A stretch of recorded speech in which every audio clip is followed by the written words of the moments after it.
மக்களே அனைவருக்கும் வணக்கம். ஸோ என்னடா இன்னைக்கு லைவுக்கான ரெக்கார்டட் வீடியோவா அப்படின்னு பார்த்தீங்கன்னா, ஆமா மக்களே. ஸோ இன்னைக்கு கொஞ்சம் ஒர்க் இருக்கு. ஸோ அதனால என்னால் ரெக்கார்டட் வீடியோ தான் கொடுக்க முடிஞ்சு. ஸோ லைவ் வர முடியல. ஸோ நீங்கள் லைவ் பார்க்குறப்ப நீங்கள் இந்த வீடியோ பார்க்குறப்போ நான் வந்து ட்ராவலிங்கில் இருந்துகிட்டு இருப்பேன். ஸோ ஒரு வேலையாக வெளியூர் போகிறோம், போயிட்டு வந்துடுவேன். ஸோ மேக்ஸிமம் நீங்கள் பார்க்குறப்ப வீட்டுக்கு வந்துடுவேன் நினைக்கிறேன். இன்னைக்கு வராத பட்சத்துக்கு லேட் ஆயிடுச்சு அப்படின்னா தான் ரெக்கார்டட் வீடியோ அப்லோட் ஆயிருக்கும். பார்த்துக்கோ, ஓகேவா? எஸ். ஸோ இது ப்ரீமியர். ஸோ ப்ரீமியர்லேருந்து ரெகுலராக எப்பயும் போல தான் ஃபாலோ ஆகும். ஸோ லைவ் மாதிரி தான் போகும். ஸோ உடனோட கொஸ்டின்ஸ் கேட்பேன், ஆன்சர் பண்ணி தான் ஆகணும். ஸோ நான் செக் பண்ணுவேன். நானும் லைவ் வருவேன், ப்ரீமியர் வருவேன். அப்போ பார்ப்பேன் அவனை எவனா பதில் சொல்லாமல் இருக்கான், அப்போ பேசிக்கிறேன் அவன். ரைட்டா? ரைட். ஸோ அதற்கு கிளாஸ் ஆரம்பிக்கு முன்னாடி உங்களுக்கு ஏதாவது இஷ்யூஸ் குவரிஸ் இருந்துச்சுன்னா இதான் என்னோட இன்ஸ்டா ஐடி. எப்போனாலும் என்னன்னாலும் ஏதாச்சும் டவுட் இல்லை சார் எனக்கு புரியல வைக்கல, எக்ஸாம் அப்ளை பண்ணல, ஸோ எக்ஸாம் படிக்கிறதுல டவுட்டு இல்லை, கரண்ட் அஃபேர்ஸ் படிக்கிற டவுட்டு, நீங்கள் கரண்ட் அஃபேர் எடுக்கிறதுல எனக்கு தப்பு, நீங்கள் தப்பு பண்ணியிருக்கீங்க, அதை உங்களை நான் சொல்லணும், நீங்கள் மிஸ்டேக் பண்ணுறீங்க சொல்லணும். ஸோ என்னவா இருந்தாலும் ஏதா இருந்தாலும் எப்போனாலும் என்னனாலும் நீங்கள் எனக்கு மெசேஜ் பண்ணலாம். சரியா? ஸோ எப்போனாலும் மெசேஜ் பண்ணுங்கள். So I am always available. So உங்களுக்கு எந்த டவுட்ஸ்னாலும் எப்போனாலும் கிளியர் பண்ணிக்கிறோம். சரியா? எஸ். ஸோ மேலே இருக்க ஜாக்சன் சார் வருது, எனக்கு எல்லாம் ஜாக்சன் சாருக்கு மெசேஜ் பண்ணுங்க. Clear clear. ஸோ இன்னைக்கு என்ன பார்க்க போறோம்? டிசம்பர் 15 2023 இன்னைக்கான சம்பவங்கள் என்ன நடந்திருக்கு அப்படின்றத டக்கு டக்கு டக்குன்னு பார்க்க போறோம். ஸோ முடிஞ்ச அளவுக்கு ஸ்பீடா போறோம். ஓகே. எஸ். அப்பாயின்மெண்ட். ஸோ நீங்கள் ரொம்ப முக்கியமான நல்லா இல்லையா, அதனால் டேரக்டாக அப்பாயின்மெண்ட்டே போயிடலாம். ஸோ மோகன் தேவ் சி மோகன் Yadav take oath as 19th CM of Madhya Pradesh. மத்திய பிரதேசோட 19வது சிஎம்மாக நம்ம மோகன் யாதவ் வந்து பொறுப்பெடுத்திருக்கிறார். சரி, அவர் பிஜேபி பார்ட்டியை சேர்ந்தவர். சிவராஜ் சிங் சௌஹானை வந்து ரீப்ளேஸ் பண்ணியிருக்காப்ல. ஸோ 19வது சீஃப் மினிஸ்டராக நம்ம மத்திய பிரதேஷ்க்கு அப்பாயிண்ட் பண்ணப்பட்டிருக்கிறார் மோகன் யாதவ். ரைட்டா? ரைட். ஸோ இவரோட கான்ஸ்டிடன்சி எது அப்படின்னா உஜ்ஜைன் சவுத். சரியா? உஜ்ஜைன் சவுத் அப்படின்றத அவரோட கான்ஸ்டிடன்சி. அங்கே எம்எல்ஏவா 3 தடவை ஜெயிச்சிருக்காப்ல. 2013 ஜெயிச்சிருக்காரு, 2018 ஜெயிச்சிருக்காரு, 2023 ஜெயிச்சிருக்காரு. ஸோ 3 முறை தொடர்ந்து ஜெயிச்சு இப்போ நம்ம மத்திய பிரதேசோட 19வது சிஎம் ஆக பொறுப்பெடுத்திருக்கிறார் நம்ம மோகன் யாதவ். சரியா? எஸ். பிஜேபி பார்ட்டியை சேர்ந்தவர். கிளியரா? கிளியர். ஸோ இவரோட சேர்த்து நம்ம ஜெகதீஷ் தேவ்டாவும் ராஜேந்திர சுக்லாவும் வந்து டெபுட்டி சிஎம் ஆக பொறுப்பெடுத்திருக்கிறார்கள். சரியா? ஸோ சிஎம் வந்து நம்ம மோகன் Yadav, so deputy CM Jagdish Devda and Rajendra Shukla. So இவங்க 2 பேரும் வந்து டெபுட்டி சிஎம் ஆக அப்பாயிண்ட் பண்ணப்பட்டிருக்கிறார்கள். ரைட் ரைட்டே. ஸோ மத்திய பிரதேசோட கேபிட்டல் போபால், சிஎம் மோகன் யாதவ், கவர்னர் மங்குபாய் சி பட்டேல். சரியா? Mangubhai Patel. Clear clear. So நேற்று பார்த்தோம். ஸோ சத்தீஸ்கரோட சிஎம் ஆக விஷ்ணு தியோசாய். ஸோ நேற்றுல முந்தானத்து பார்த்தோம். எஸ். ஸோ விஷ்ணு தியோசாய் வந்து சத்தீஸ்கரோட சிஎம் பொறுப்பெடுத்திருந்தார். அதே மாதிரி லால்டு ஹோமா வந்து மிசோரமோட சிஎம் பொறுப்பெடுத்திருந்தார். தெலுங்கானாவோட சிஎம் ரவந்த் ரெட்டி பொறுப்பெடுத்திருந்தார். ஸோ ஞாபகம் இருக்கா? So S. ஸோ இப்போதைக்கு இவ்வளவு சொல்லியிருக்காங்க. ஸோ பார்த்து தெரிஞ்சு வச்சுக் கொள்ளுங்கள். Right right. ஸோ இதற்கு என்ன க்ளூ அப்படின்னு பார்த்தீங்க அப்படின்னா,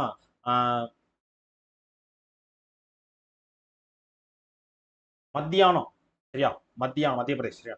மத்தியானம் ஏதாவது தவம் செஞ்சீங்க யாதவ், சரி, ஏதாவது தவம் செஞ்சீங்க அப்படின்னா உங்களுக்கு மோகன் முகம் பிரைட் ஆயிரும். எஸ். என்னடா இன்னமும் யோசிச்சுட்டு இருக்கீங்க. ஸோ மத்தியானம் நீங்க ஏதாவது யாகம் செஞ்சீங்க அப்படின்னா உங்களுக்கு வந்து முகம் பிரைட் ஆயிரும். சரியா? மத்தியானம் நீங்க ஏதாவது யாகம் பண்றோம்னா மத்தியானம் பண்ணுங்க, உங்க முகம் பிரைட் ஆயிரும் அப்படின்னு ஞாபகம் வச்சுங்க. சரியா? மத்திய பிரதேஷ் மத்தியானம் யாகம், ஏதாவது யாகம் யாதவ், ஏதாவது யாகம் ஏதாவது செஞ்சீங்க அப்படின்னா, ஏதாவது கூட வச்சுக்கோங்க, யாகம் கூட வேணாம், ஏதாவது செஞ்சீங்க அப்படின்னா முகம் ரொம்ப பிரைட் ஆயிரும். Yes. So Donald Tusk elected as new PM of Poland. போலண்டோட புது பிஎம் ஆக நம்ம டொனால்ட் டஸ்க் வந்து அப்பாயிண்ட் பண்ணப்பட்டிருக்கிறார். ஒரு நிமிஷம். டொனால்ட் டஸ்க் வந்து அப்பாயிண்ட் பண்ணப்பட்டிருக்கிறார். ஸோ அவர் யாரை ரீப்ளேஸ் பண்ணியிருக்காரு அப்படின்னா மட்டேசு மொராவக்கி அப்படின்றவரை ரீப்ளேஸ் பண்ணியிருக்காரு. ஸோ ஆல்ரெடி அவர் தான் இருந்தார். மட்டேஸ் மொராவக்கி அப்படின்றவர் இருந்தார். ஸோ அவர் வந்து நம்பிக்கையில்லா தீர்மானம் கொண்டாங்க அவரோட பார்லிமெண்ட்ல. ஸோ அதனால அவருக்கு பதிலாக டொனால்ட் டஸ்க் வந்து போலண்டோட பிஎம் ஆக பொறுப்பெடுத்திருக்கார். கிட்டத்தட்ட 248 ஓட்டு வாங்கி அவர் வந்து டொனால்ட் டஸ்க் வந்து பிஎம்மா மாறி இருக்காரு நம்ம போலண்டுக்கு. ரைட்டா? அவருக்கு அகைன்ஸ்டா வந்து 201 ஓட்டு விழுந்திருக்கு. ரைட்டா? அது மட்டும் இல்லாம இவர் ஆல்ரெடி வந்து பிஎம்மா இருந்திருக்காரு போலண்டுக்கு. எப்போ 2007லையும் 2014லையும் வந்து இவர் பிஎம்மா இருந்திருக்காரு.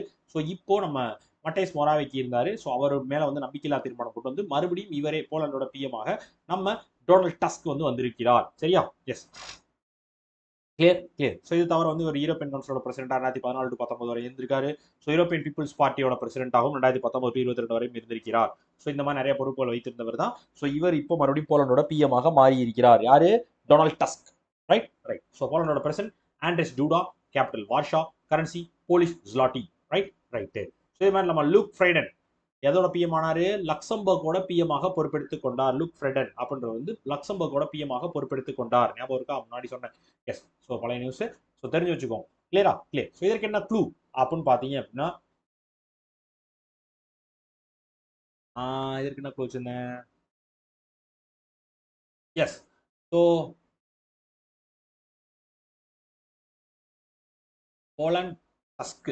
டஸ்க்னா வந்து இந்த யானையோட என்னது கொம்பு, டஸ்கர்னு சொல்லுவாங்க, டஸ்கர் எலிஃபென்ட். டஸ்க்னா வந்து கொம்பு இல்லையா, துதிக்கி, யானை துதிக்கி இருக்குல்ல. ஸோ எஸ், ஸோ இந்த போல் எண்டு இருக்கும் பார்த்தீங்களா, யானையோட துதிக்கி எண்டு இருக்கும் பார்த்தீங்களா, சரியா. ஸோ அதை வந்து நீங்கள் தொடவே கூடாது, டோன்ட் டச், சரியா. யானையோட டஸ்கோட போல் எண்டு இருக்கும்ல, சொந்த என் நுனியை வந்து தொடவே கூடாது, சரியா.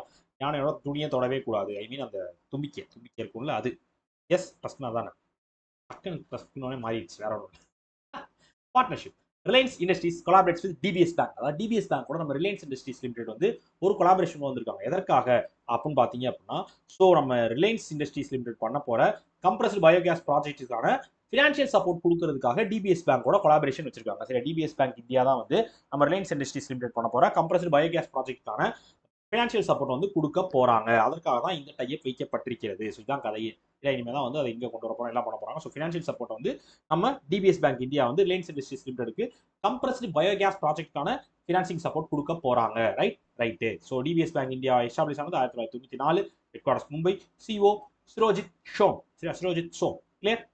ஸோ இதே மாதிரி Poonawalla housing finance. So Poonawalla housing finance வந்து ரீபிராண்ட் பண்ணப்பட்டிருக்கிறது. ஸோ என்னவா மாறி இருக்கு அப்படின்னா, Grihum housing finance, Grihum housing finance சொல்லி ரீபிராண்ட் பண்ணப்பட்டிருக்கிறது. ரைட்டா, ரைட்டு. ஸோ இது வந்து அந்த டிபிஜி அப்படின்ற ஈக்விட்டி ஃபார்ம் வந்து அதை மொத்தமாக அக்யூர் பண்ணாங்க. 99.2% ஸ்டேக்கை வந்து அக்யூர் பண்ணனால ஸோ அதோட நேம் வந்து கிரிஹம் ஹவுசிங் ஃபினான்ஸ் அப்படின்னு சொல்லி ரீநேம் பண்ணப்பட்டிருக்கிறது புனாவாலா ஹவுசிங் ஃபினான்ஸ். ரைட்டா, right. Next, defence. So Indian navy to induct fast attack aircraft INS Tarmugli. INS Tarmugli அப்படின்னு சொல்லி ஒரு கப்பல், சரியா, போர் கப்பல், ஃபாஸ்ட் அட்டாக் கிராஃப்டான ஒரு கப்பலை வந்து ரீஇண்டக்ட் பண்ணியிருக்காங்க இந்தியன் நேவி. ஸோ இது வந்து ஆல்ரெடி 2001 வந்து கமிஷன் பண்ணப்பட்டுச்சு. சரி, அந்த ஷிப்பை ரெடி பண்ணவங்க வந்து ஜிஆர்எஸ்சி தான் ரெடி பண்ணிருக்காங்க, Garden Research Shipbuilders and Engineers தான் ரெடி பண்ணியிருக்காங்க. 2001 வந்து கமிஷன் பண்ணப்பட்டுருச்சு இந்தியன் நேவியில். ஸோ இது வந்து 2006 வரையும் இந்தியாவிலையும் 2006க்கு அப்புறமேட்டு மால்டீவ்ஸ்க்கும் கொடுக்கப்பட்டிருந்துச்சு. ஸோ அதை வந்து திருப்பி மே மாதம் வந்து ரிட்டர்ன் பண்ணிட்டாங்க, இந்தியாவுக்கு வந்து ரிட்டர்ன் பண்ணிட்டாங்க மால்டீவ்ஸ். 2006 வரைக்கும் இந்தியாவில் இருந்துச்சு. ஸோ அதுக்கப்புறமேட்டு மால்டீவ்ஸ்க்கு போயிருந்துச்சு. ஸோ கிட்டத்தட்ட ஒரு 17 வருஷம் சர்வீஸ்ல இருந்த ஷிப்பை வந்து இப்போ திருப்பி ரீஃபர்பிஷ் பண்ணி, சரியா, ரீஃபர்பிஷ் பண்ணிட்டாங்க. 17 வருஷம் இதுக்கு கொடுத்துட்டாங்க, நம்ம மால்டீவ்ஸ்க்கு கொடுத்துட்டாங்க. 6 வருஷம் இந்தியாவில் இருந்துச்சு. ஸோ இதெல்லாம் முடிச்சு 22 வருஷம் பழைய கப்பலை வந்து திருப்பி ரீஃபர்பிஷ் பண்ணி மறுபடியும் ரீஇண்டெக்ட் பண்ணிருக்காங்க இந்தியன் நேவிக்கு. அதோட பேரை டார்முக்லி அப்படின்னு சொல்லி வச்சிருக்காங்க. சரியா, எஸ். இதுக்கு வந்து 3 பேர் இருக்கு. ஸோ இப்போ இதுக்கு இருக்க பேர் வந்து ஐஎன்எஸ் டார்முக்லி. ஸோ ரீஃபர்பிஷ் பண்ணி வைக்கப்பட்ட பேர் தான். ரைட்டா, இந்தியன் நேவி வந்து திருப்பி ரீஇண்டெக்ட் பண்ணியிருக்காங்க. ரைட்டா, இதுதான் கதை. சிம்பிள். ஸோ இந்தியன் நேவியோட chief Hari Kumar, headquarters New Delhi, founded 1950 தான் ஃப்ளோ யூஸ் பண்ணேன். எஸ். ஸோ நம்ம மினிஸ்ட்ரி ஆஃப் டிஃபென்ஸ் வந்து telecommunications TCIL, sir, telecommunication. So டிசிஐஎல்லோட ஒரு 588 கோடி ரூபாய்க்கான அக்ரிமெண்ட் கான்ட்ராக்ட் ஒன்று போட்டிருந்தாங்க. எதற்காக? டிஜிட்டல் கோஸ்ட் கார்டு ப்ராஜெக்ட் ஒன்று பண்றோம், டேட்டா சென்டர், இந்தியன் கோஸ்ட் கார்டுக்கான ஒரு டேட்டா சென்டர்ஸ் கொண்டு வர போறோம் அப்படின்றதுக்கான ஒரு அக்யூசியேஷனுக்காக தான் இந்த கான்ட்ராக்ட் எடுத்திருந்தாங்க. டிசிஐஎல் யார்கிட்ட இருந்து? மினிஸ்ட்ரி ஆஃப் டிஃபென்ஸ் கிட்ட இருந்து. எவ்வளவுக்கு? 588 கோடி ரூபாய் கான்ட்ராக்டுக்கு. ரைட்டா, right. So summit India, south Korea and USA to establish technology trilogue. அதாவது ஒன்றும் இல்லையா, இந்தியாவும் சவுத் கொரியாவும் யூஎஸும் சேர்ந்து ஒரு இன்ஃபார்மல் ட்ரைலேட்டரல் டெக்னாலஜி டயலாக் ஒன்று பண்ண போறாங்க. ஃபர்ஸ்ட் குவார்டர் ஆஃப் 2024 2024 முதல் 3 மாசத்துக்குள்ள இந்த இன்ஃபார்மல் ட்ரைலேட்டரல் டெக்னாலஜி டயலாக் வந்து ஒரு டயலாக் மீட்டிங் வந்து நடத்த போகிறார்கள். யாரு? இந்தியா, சவுத் கொரியா, யூஎஸ் 3 பேரும் சேர்ந்து. எதற்காக அப்படின்னா, சைனா வந்து டெக்னாலஜி லெவலில் வந்து இண்டோ பசிபிக் ரீஜன்ல வேற லெவலில் டெவலப் ஆகி போயிட்டு இருக்காங்க. ஸோ அதே லெவலில் வந்து இந்தியாவும் இருக்கணும். ஸோ அந்த டிஃபென்ஸ் சைடில் இருக்க சப்போர்ட்டா இருக்கட்டும். அதே டைம் வந்து அவங்களுக்கு தேவையான எல்லா டிஃபென்ஸ் டெக்னாலஜி சப்போர்ட்ஸ், எல்லா ஸ்ட்ராட்டஜிக் சப்போர்ட் எல்லாமே கொடுக்கறதுக்காகவும் ஸோ இந்த டைலாக் மூலமா 3 பேரும் வந்து ஒன்றிணைய போறாங்க. யார்? US, India, south Korea. ரைட்டா, ரைட்டு. கிளியர். சவுத் கொரியாவோட president Yoon Suk Yeol, capital Seoul, currency Korean won, சரியா, Korean republic won. Right. So இதே மாதிரி நம்ம GPA global partner for AI summit வந்து 2023 நியூ டெல்லியில் நடந்துச்சு. ஸோ அதில் வந்து யூஏஐ அப்படின்னு சொல்லி ஒரு ப்ரோக்ராம் வந்து லான்ச் பண்ணியிருந்தாங்க. ரைட்டா, ஞாபகம் இருக்கா? எஸ், நேற்று பார்த்தோமா? Award. So writer Pushpa Bharti's memoir selected for Vyas Samman award. அதாவது கே பிர்லா ஃபவுண்டேஷன் வந்து 1991 வந்து அவார்டு கொடுத்துருக்காங்கப்பா. சரியா, ஸோ இவங்க வந்து இப்போ வந்து வியாஸ் சமன் அப்படின்னு சரஸ்வதி சமன் இவங்க தான் அவார்டு கொடுப்பாங்க. 10 வருஷத்துல வந்து இந்தியன் லாங்குவேஜ்ல எது பெஸ்ட்டா இருக்கு, கான்ட்ரிபியூட் பண்ணி பெஸ்ட்டா பண்ணியிருக்காங்க அப்படின்னா அதுக்கு வந்து இந்த ரெகனேஷன் கொடுப்பாங்க.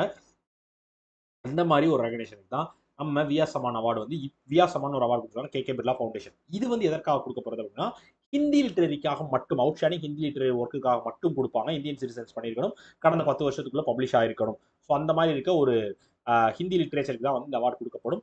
ஸோ அந்த மாதிரி இப்போ செலக்ட் பண்ணப்பட்டது யார் அப்படின்னா புஷ்ப பாரதி அப்படின்றவங்க செலக்ட் பண்ணப்பட்டிருக்காங்க, உத்தரப்பிரதேசத்தை சேர்ந்தவங்க. ஸோ அவங்களோட மெமோயரான யாடின் யாடின் ஆர் யாதின் அப்படின்ற புக்குக்கு வந்து இந்த 33வது வியாஸ் சமான் அவார்டு வந்து கொடுக்கப்பட்டிருக்கிறது. இந்த அவார்டுக்கு 4 லட்சம் ரூபாய் பிரைஸ், ஏதோ இப்போ சிட்டேஷன் பிளேக்கும் கொடுக்கப்படும் அப்படின்னு சொல்லியிருக்காங்க. ரைட்டா? ரைட்டு. ஸோ சரஸ்வதி சமான், பீகாரி புஷ்கர் அப்படின்ற அவார்ட்லாம் வந்து இவங்க கேகே பிர்லா ஃபவுண்டேஷன் தான் கொடுப்பாங்க. ரைட்டு. பீகாரி புஷ்கர் அவார்டுன்றது வந்து ஹிந்தி அண்ட் ராஜஸ்தானி லாங்குவேஜ்ல இருக்க லிட்ரேச்சருக்கு கொடுப்பாங்க. சரியா? ராஜஸ்தான் சேர்ந்து அவங்களுக்கு மட்டும் இந்த அவார்டு கொடுக்கப்படும்.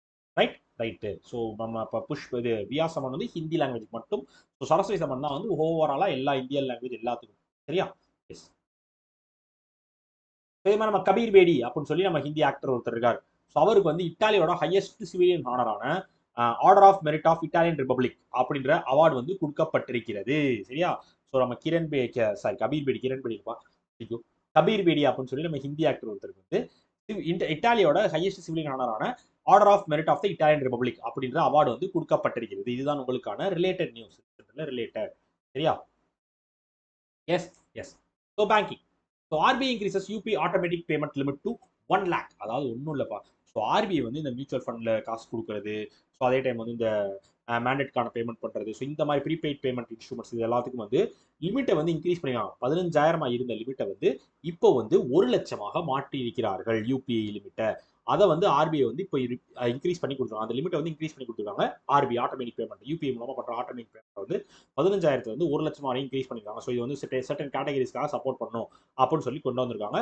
ஸோ அதில் ஒரு சிலதுன்னு பார்த்தீங்க அப்படின்னா மியூச்சுவல் ஃபண்ட் சப்ஸ்கிரிப்ஷன் பண்ணுறது, ஸோ அந்த இதுக்கெல்லாம் சரியா மாசம் வந்து பண்ணுறது, அதனால வந்து ஆட்டோ பேமெண்ட் வந்து செட் பண்ணிட்டோம்னா 15,000 வந்து இப்போ 1 லட்சம் வரையும் ஆட்டோ பேமெண்ட் செட் பண்ணி கொள்ளலாம் அப்படின்னு சொல்லியிருக்காங்க.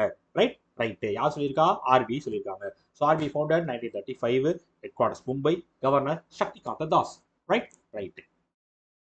ஸோ இதே மாதிரி நம்ம ஆர்பிஐ வந்து நேற்று பார்த்தோம். ஸோ ஹெச்டிஎஃப்சி பேங்க்கும் கிரன்ச் ஃபிஷ் ஏபியும் சேர்ந்து கொண்டு வந்த ரீட்டைல் ஆஃப்லைன் பேமெண்ட் சொல்யூஷனை வந்து அப்ரூவ் பண்ணிட்டாங்க. சரி, நீங்க இனிமேல் அதை பண்ணலாம் அப்படின்னு சொல்லி அப்ரூவ் பண்ணிட்டாங்க. Right. International. So India and US collaborated on on $390 million funding initiative. அதாவது $390 million ஃபண்டிங் இனிஷியேட்டிவ் மூலமாக இந்தியாவும் யூஎஸ் வந்து ஒரு கொலாபரேஷன் பண்ணியிருக்காங்க. எதற்காக அப்படின்னு பார்த்தீங்கன்னா ஒரு 50,000 எலக்ட்ரிக் பஸ்ஸஸ் 2027 இந்தியாவுக்கு கொண்டு வர போறோம். சரியா? இந்தியாவை வந்து ஒரு 50,000 எலக்ட்ரிக் பஸ்ஸஸ் வந்து கொண்டு வந்துருவோம். அதற்காக தான் யூஎஸும் இந்தியாவும் சேர்ந்து ஃபண்டிங்கை பண்ணியிருக்காங்க. $390 million ஃபண்டு. சரியா? அதுல 150 மில்லியன் வந்து யூஎஸ்ல இருந்து வந்திருக்கு, யூஎஸ் கவர்மெண்ட்லயும் பிலாந்தரபி குரூப்ஸ்ல இருந்தும். $250 million வந்து இந்தியன் கவர்மெண்ட் போட போறாங்க. ஸோ இந்த பேமெண்ட் செக்யூரிட்டி மெக்கானிசம் மூலமாக ஒரு 50,000 பஸ் 2027 எலக்ட்ரிக் பஸ்ஸஸ் கொண்டு வந்துரும் அப்படின்னு சொல்லி இந்தியா சொல்லியிருக்காங்க. இப்போ எவ்வளவு இருக்கு இந்தியாவில் கரண்ட்லி அப்படின்னா 12,000 பஸ்ஸஸ் ஆபரேஷன்ஸ்ல இருக்கு. ஸோ இன்னும் 2027 50,000 பஸ்ஸஸ் நம்ம கொண்டு வந்துடுறோம் அப்படின்னு சொல்லியிருக்காங்க இந்த ஃபண்டிங் இனிஷியேட்டிவ் மூலமாக. சரியா? யூஎஸோட president Joe Biden, capital Washington DC US, Washington DC, currency US dollar. Right. இதே மாதிரி நம்ம இந்தியாவும் ஏடிபியும் சேர்ந்து 200 மில்லியன் லோன் கொடுத்தாங்க. யாருக்கு? உத்தரகாண்டுக்கு. எதற்காக?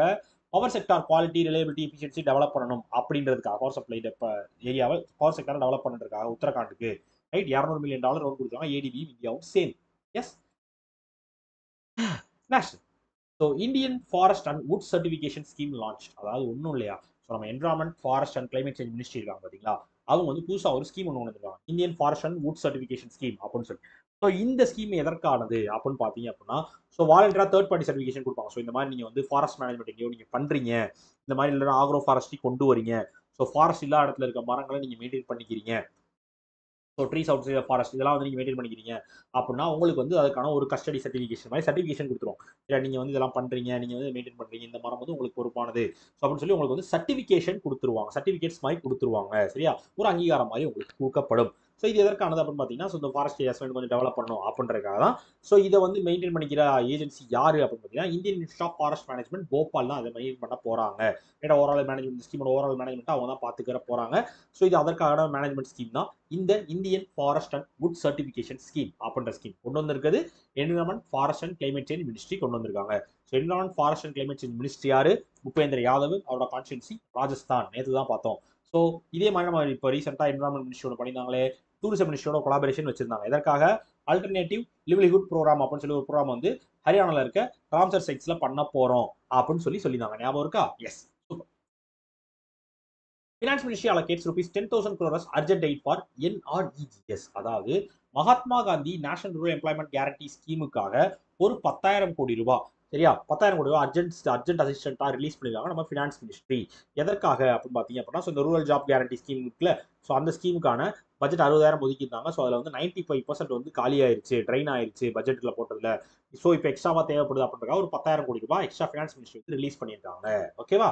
60,000 கோடி வந்து எக்ஸ்ட்ரா 60,000 கோடியும் செலவாயிருச்சு. ஸோ வின்டர் சீசன் வர்றதுக்குள்ள. ஸோ அதனால வின்டர் செஷன் வரதுக்குள்ள 60,000 கோடி செலவாயிருச்சு அப்படின்னு சொல்லி இன்னொரு 10,000 கோடி சேஃப்டிக்கு நம்ம இந்த Mahatma Gandhi national rural employment guarantee ஸ்கீமுக்காக ரிலீஸ் பண்ணியிருக்காங்க ஃபினான்ஸ் மினிஸ்ட்ரி. ஃபினான்ஸ் மினிஸ்ட்ரி யாரு? நிர்மலா சீதாராமன் மேம். அவனோட constituency Karnataka. Yes yes. So இதே மாதிரி நம்ம யூனியன் ஹோம் மினிஸ்டர் அமித்ஷா இருக்காருல்ல, ஸோ நம்ம ஜோஷிமாத்தோட ரெக்கவரி அண்ட் ரீகன்ஸ்ட்ரக்ஷன் பிளானுக்காக 1,658 கோடி ரூபாய் வந்து அப்ரூவ் பண்ணியிருந்தாரு. ஸோ இந்த ஜோஷிமாத் எங்க இருக்கு? அதே உத்தரகாண்ட்ல தான் இருக்கு. லேண்ட் ஸ்லைட்ல பாதிக்கப்பட்ட இடம் சொல்லி பார்த்தோமா? ஞாபகம் இருக்கா? எஸ், ஞாபகம் இருக்கும் நம்புறேன். ஸோ உத்தரகாண்ட்ல தான் இருக்கு ஜோஷிமாத். ரைட். அதற்காக 1,658 கோடி ரூபாய் ஒதுக்கி இருந்தாரு நம்ம home minister Amit Shah. Yes. So Apple supplier Corning to build 100 கோ ஃபெசிலிட்டி இன் தமிழ்நாடு. சரியா? அதாவது Apple supplier and American Gorilla Glass maker. சரியா? கொரில்லா கிளாஸ் மேக்கர்னா என்ன அப்படின்னு பார்த்தீங்கன்னா, குரங்கு அடைக்கிற கண்ணாடியா அப்படின்னா கிடையாது. ஸோ நம்ம மொபைல்லாம் நீங்கள் யூஸ் பண்ணுவீங்க. ஸோ எத்தனை பேர் இந்த மொபைல் என்தூசியாஸ்ட் இருக்கீங்கன்னு எனக்கு தெரியல. ஸோ மொபைலில் வந்து இந்த கார்னிங் கொரில்லா கிளாஸ்ன்னு சொல்லுவாங்க. கேள்விப்பட்டிருக்கீங்களா? ஸோ நீங்கள் வந்து ஒரு ஃபோன் வாங்க போனீங்க அப்படின்னா, ஸோ அந்த ஃபோனோட கிளாஸ் டிஸ்பிளே எப்படி இருக்குன்னா, இது வந்து Corning Gorilla Glass sir. So இது வந்து சேஃபாக இருக்கும். ஸோ நிறைய பேர் வந்து அப்போ கார்னரிங்கான்னு கேட்டுட்டு இருப்பீங்க. ஸோ அது வந்து கார்னிங்ன்றது வந்து கம்பெனி நேம். சரியா? கொரில்லா கிளாஸ் பண்றதுல வந்து அவங்க கொஞ்சம் ஃபேமஸான கம்பெனி. அதான் கார்னிங்கோட கொரில்லா கிளாஸ் அப்படின்னு சொல்லுவாங்க. ஸோ இது எதற்கான எவ்வளவு சேஃப்டி அப்படின்னு பார்த்தீங்கன்னா, ஸோ இப்போ வர ஃபோன்லாம் அவ்வளோவா மேக்ஸிமம் வந்து டிஸ்பிளே உடையிறதுக்கு வாய்ப்பு ரொம்ப கம்மியா இருக்கு. கரெக்டா? ஸோ உடஞ்சிட்டு தான் இருக்கு. ஸோ இருந்தாலும் வந்து முன்னாடி வந்து ரொம்ப ரொம்ப ஃப்ரெஜைலா இருந்துச்சு டிஸ்பிளே. ஸோ இப்போ இந்த கார்னிங் கொரில்லா கிளாஸ் வந்ததுல இருந்து டிஸ்பிளே நீங்க ஸ்கிராட்ச் கார்டு ஒட்டினாலும் இந்த ஸ்கிராச்சஸ்லாம் கம்மியா விழுகும். ஸோ லைட்டாக கீழே விழுகுறது, மிஸ் ஆகி எஜ் ஆகி விழுகுறது அப்பெல்லாம் வந்து உடையாது. ஃபோர்ஸ்ஃபுல்லாக அடிச்சு இதில் வண்டிட்டு ஏறி ரொம்ப ஹெவியாக அடிப்பட்டால் அந்த கிளாஸ் உடையும். ஸோ அந்த மாதிரி கிளாஸஸ் வந்து இப்போ கொண்டு வந்துட்டாங்க. டிஸ்பிளே கிளாஸ் கொண்டு வந்துட்டாங்க. ஸோ நான்லாம் வந்து கிட்டத்தட்ட என் ஃபோனை முக்கால்வாசி நாள் வந்து அந்த மேலே கிளாஸ் விடுறாங்க. அந்த கிளாஸ் விட்றதே எனக்கு தெரிஞ்சு வேஸ்ட் தான். அது ஒரே தட்டில் உடஞ்சிரும். அது அவ்வளோ வீக்காக இருக்கும். முன்னாடி டிஸ்பிளேவே அவ்வளோ வீக்காக தான் இருந்துச்சு. கொரில்லா கிளாஸ் வந்ததுக்கு அப்புறம் தான் டிஸ்பிளே வந்து கொஞ்சம் ஸ்டேபிளாக இருந்துச்சு. அந்த ஃப்ரெஜிலிட்டியை குறைச்சாங்க, இதெல்லாம் பண்ணாங்க. ஸோ அதில் முக்கியமான காரணம் இந்த கார்னிங் அப்படின்ற கம்பெனிக்கு இருக்கு. ஸோ அவங்க வந்து ஒரு 1,000 கோடி ரூபாய் செலவு பண்ணி தமிழ்நாட்டில் பிள்ளைப்பாக்கம், அதாவது ஸ்ரீபெரும்புதூர்ல பிள்ளைப்பாக்கம் அப்படின்ற இடத்துல ஒரு 25 ஏக்கர்ல வந்து ஒரு மேனுஃபேக்சரிங் ஃபேக்டரி ஒன்று கொண்டு வர போறாங்க. ரைட்டா? ரைட்டு. அதுக்கு ஒரு 300 பேருக்கு வேலை அங்கே வந்து வேலை கிடைக்கும். ஸோ அந்த மாதிரி கொண்டு வர போறோம் அப்படின்னு சொல்லி கார்னிங் கம்பெனி வந்து சொல்லியிருக்காங்க. தமிழ்நாட்டில் ஒரு ஃபேக்டரி ஒன்று கொண்டு வர மேனுஃபேக்சரிங் ஃபேக்டரி கொண்டு வர போறோம் 1,000 கோடி ரூபாய் செலவில் அப்படின்னு சொல்லியிருக்காங்க. இதை யாரோட சேர்ந்து பண்றாங்க கார்னிங் அப்படின்னு பார்த்தீங்கன்னா, ஆப்டிமஸ் இன்ஃப்ராகாம் அப்படின்னு சொல்லி இந்தியன் பார்ட்னர் கம்பெனியோட சேர்ந்து தான் இந்த இந்த இண்டஸ்ட்ரியை வந்து கொண்டு வர மேனுஃபேக்சரிங் ஃபெசிலிட்டி வந்து கொண்டு வர போறாங்க நம்ம கார்னிங் கம்பெனி தமிழ்நாட்டில். ரைட்டு. ஸோ தமிழ்நாடோட CM Stalin, governor R N. Ravi, capital Chennai. Yes yes. So இதே மாதிரி இன்னொரு சம்பவம் நடந்திருக்கு ரீசெண்டா. பிரான்ஸ்ல சர்ஜி அப்படின்ற டவுன்ல திருவள்ளுவருக்கு செலவு வச்சிருக்காங்க. யா, வேற மாதிரி இல்ல. ஸோ திருவள்ளுவருக்கு பிரான்ஸ்ல சர்ஜி அப்படின்ற இடத்துல வந்து சிலை வைக்கப்பட்டிருக்கிறது. அதுதான் உங்களுக்கான ரிலேட்டட் நியூஸ். ரீசெண்ட் நியூஸ்ல ரிலேட்டட் நியூஸ். தமிழ்நாடுன்னு எனக்கு இதை பார்த்தோன்னே கொஞ்சம் நல்லா இருந்துச்சு. சொல்லுவோம், அவ்வளோ இம்பார்ட்டன்ட் நியூஸா சார்? இது நம்ம கரெக்டாக பேசுகிற கேட்க போறாங்களா சார்? மேபி கேட்கலாம். ஏன்னா இன்டர்நேஷனல் லெவல் லிங்க் ஆயிருக்கனால கேட்கலாம். ஸோ பிரான்ஸ்ல வந்து சர்ஜி அப்படின்ற சிட்டி டவுன்ல வந்து திருவள்ளுவருக்கு ஒரு சிலை வைக்கப்பட்டிருக்கிறது. Yes. So Mansukh Mandaviya inaugurates a new state of art facility at ICMR NIMR in New Delhi. நியூடெல்லியில் இருக்க இந்தியன் கவுன்சில் ஆஃப் மெடிக்கல் ரிசர்ச்சோட national institute for malaria research. சரியா? அங்க வந்து புதுசாக ஒரு 5 ஃபெசிலிட்டி வந்து கொண்டு வர போறாங்க. 5 ஃபெசிலிட்டி இனாகரேட் பண்ணி வச்சிருக்காரு நம்ம ஹெல்த் மினிஸ்டர் மன்சுக் மண்டாவியா. ரைட்டா? என்னென்ன அப்படின்னு பார்த்தீங்கன்னா, test research laboratory, so innovation complex, so conference hall complex, இது போக வந்து ஒரு 300 சீட் ஆடிட்டோரியம். ஸோ இந்த மாதிரி ஒரு நிறைய ஃபெசிலிட்டிஸை வந்து கொண்டு வர போறாங்க. எங்க ஐசிஎம்ஆரோட எம்ஆர்ல எங்க இருக்காது? நியூ டெல்லியில இருக்கிறது. ரைட்டா? ரைட்டு. ஸோ நியூ டெல்லியோட CM Arvind Kejriwal, governor Vinai Kumar Saxena. Yes yes. So நம்ம டெல்லி கவர்மெண்ட் வந்து ரீசெண்டா Delhi motor vehicle aggregator and delivery service provider scheme அப்படின்னு சொல்லி ஒரு ஸ்கீம் ஒன்று வந்தாங்க. சரியா? ஸோ இந்த மாதிரி எல்லா வெஹிக்கிளையும் வந்து வெஹிக்கிளாக கன்வெர்ட் பண்ணணும் அப்படின்னு சொல்லியிருந்தாங்க. ஞாபகம் இருக்கா? எஸ், அதற்கான ஸ்கீம் தான் அந்த ஸ்கீம். அடுத்த festival. So union minister Arjun Munda inaugurates ASEAN and India millet festival at new Delhi. New டெல்லியில் வந்து 2 நாளைக்கான மில்லட் ஃபெஸ்டிவல் வந்து நடந்தேறி இருக்கிறது. Asian and Indian millet festival வந்து நடந்தேறி இருக்கிறது. 14-15 டேட்ல நடந்திருக்கு. 2 நாள் நடந்த ஃபெஸ்டிவல். ஸோ இந்த ஃபெஸ்டிவல் எதற்காக நடத்தப்பட்டிருக்கு அப்படின்னு பார்த்தீங்க அப்படின்னா, ஸோ மில்லட்டோட மார்க்கெட்டை வந்து இன்க்ரீஸ் பண்ணுறதுக்காகவும் அதை பற்றின மில்லட் பேஸ்ட் ப்ராடக்ட்ஸான அவேர்னஸ் கிரியேட் பண்ணுறதுக்காகவும் இந்த ஃபெஸ்டிவல் வந்து நியூ டெல்லியில் வந்து நடத்தியிருக்காங்க. இனாகிரேட் பண்ணி வச்சிருக்காரு நம்ம agriculture and farmer welfare and tribal மினிஸ்டரான அர்ஜுன் முண்டா. ரைட்டா? ரைட். ஸோ என்ன சார், அக்ரிகல்ச்சர் மினிஸ்டர் வேற யாரோ நம்ம படிச்ச ஞாபகம் இருக்கே, யார் இருந்தாரு? நரேந்திர சிங் தோமர் இருந்தாரு. இப்போ அவரை மாத்திட்டாங்க, அர்ஜுன் முண்டா தான் மாத்திருக்காங்க. ரைட்டா? ஸோ அதனால இவர் தான் வந்து அக்ரிகல்ச்சர் அண்ட் ட்ரைபல் மினிஸ்டர், இவர் தான். சரியா? அர்ஜுன் முண்டா. ஸோ அவரோட கான்ஸ்டியன்சி என்ன? குந்தி, ஜார்க்கண்ட். சரியா? ஜார்க்கண்ட்ல குந்தின்ற இடம் தான் அவரோட கான்ஸ்டியன்சி. Right right. ஸோ இதில் வேற அவ்வளோதான்.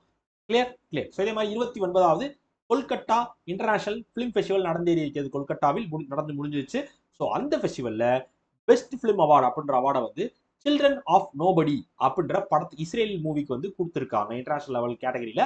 ஸோ சில்ட்ரன் ஆஃப் நோபடி அப்படின்னு ஒரு இஸ்ரேல் படத்துக்கு டாட் மரி இயக்கின படத்துக்கு பெஸ்ட் ஃபிலிம் அவார்டு கொடுத்துருக்காங்க 29வது கொல்கத்தா இன்டர்நேஷனல் ஃபிலிம் ஃபெஸ்டிவல்ல. Right right. ஸோ அவ்வளோதான் முடிந்தது. ஸோ கரெக்டாக ஃப்ளோவில் தான் போயிருப்பேன்னு நினைக்கிறேன். ஸோ கரெக்டாக முடிச்சிருக்கேன். ஸோ உங்களுக்கு இது தவிர வேறு ஏதாவது டவுட்ஸ் வந்துச்சுன்னா அதை கான்டாக்ட் பண்ணுங்கள். ஸோ குவிஸ் போயிடலாமா? ஸோ இதை ஸ்டாட்டிக் பார்த்துக்குவோம். யார் சொல்லி நான் எப்படி உங்களுக்கு கேட்குறதுன்னு தெரியல, அதனால் ஸ்டாட்டிக் பார்த்துக்குவோம். இங்கே போகலாம். ஸோ நேஷனல் எனர்ஜி கன்சர்வேஷன் டே இன்னைக்கு டிசம்பர் 14ஆம் தேதி. ரைட். முதல்ல எப்போ அப்சர்வ் பண்ணப்பட்டுச்சு அதான் question. 1991. NMCG inspects for sewage treatment plant development at Gokul barrage in Mathura UP. Cash introduce Nari Shakti savings account. இப்போ ரீசெண்டாக நரி சக்தி சேவிங்ஸ் அக்கௌண்ட் வந்து பேங்க் எது? யூனியன் இல்ல, பேங்க் ஆஃப் இந்தியா தான். யூனியன் கிடையாது, வெறும் bank of India. Dash green port guidelines to reduce carbon இன்டென்சிட்டியை குறைக்கிறதுக்காக கிரீன் போர்ட் கைட்லைன் கொண்டு வந்தாங்க. அந்த கைட்லைனோட பேர் என்ன? Harit Sagar. Super. Dash enters into MOU with Airport Authority of India. Airport Authority of இந்தியாவோட இப்போ எம்ஓஐ போட்டுருக்காங்க. யார் போட்டிருக்கா? குஜராத் போட்டிருக்காங்க. சூப்பரு. கரெக்டா? கரெக்ட். Clear clear. ஸோ அவ்வளோதான் மக்களே, முடிந்தது. வேற ஏதாவது குற்றம் குறை நிறைகள் இருந்தால் நீங்க சொல்லலாம். லைவ் வரலைன்னு கோச்சுக்கிறாதீங்க. ஸோ தான் கொடுக்க முடிச்சனால மன்னித்துக் கொள்ளுங்கள். சரியா? Yes yes. வேற எதுவும் இஷ்யூஸ் குவரிஸ் இருக்காதுன்னு நம்புறேன். அதற்கு மேல் இருந்தாலும் நீங்க எப்போனாலும் DAV_3073 இதான் என்னோட இன்ஸ்டா ஐடி. எப்போனாலும் வேணாலும் மெசேஜ் பண்ணுங்க. சரியா? ஓகே மக்களே, டாடா பாய், see you. டாடா பாய்.